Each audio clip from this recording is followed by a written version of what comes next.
Sa hindi po inaasahang pangyayari, kanina pong alas 7:05 ng gabi ay pumanaw ang aking biyanan.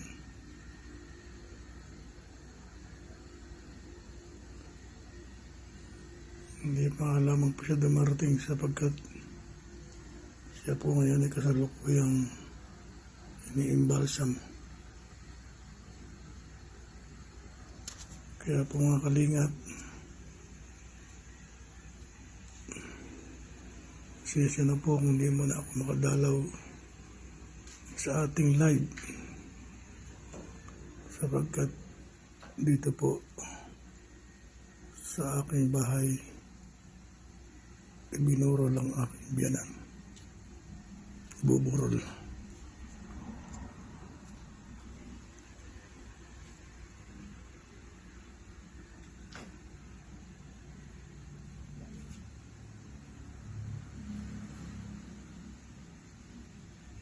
Ito po ay kasalukuyan pa lamang inaayos.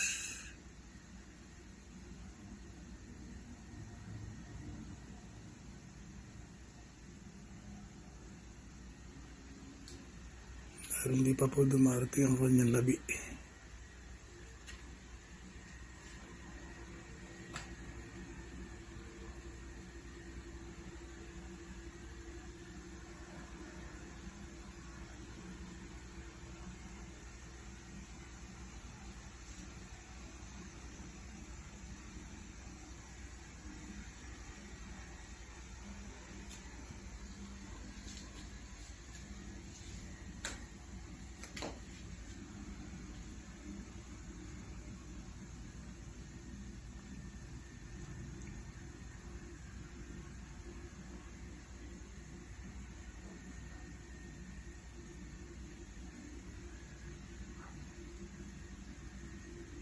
So mga bandang alas 3 pa po siguro ng madaling araw bago dumating ang kanyang labi. Yun na lang ang pangiyayos itong kanyang paglalagyan.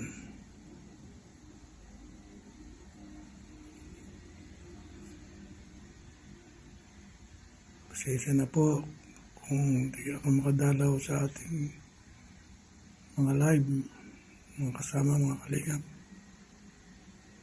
Sapagkat hanggang sa ngayon po ay hindi pa rin kami nakakatulog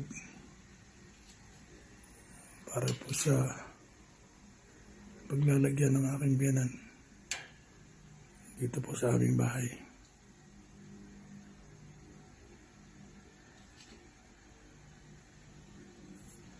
Ingat po tayo lagi. Ingat din po kayo lahat yan. Sige po, pansamantala mo ng papaalam at hinihintay pa natin ng labi ng aking biyanan.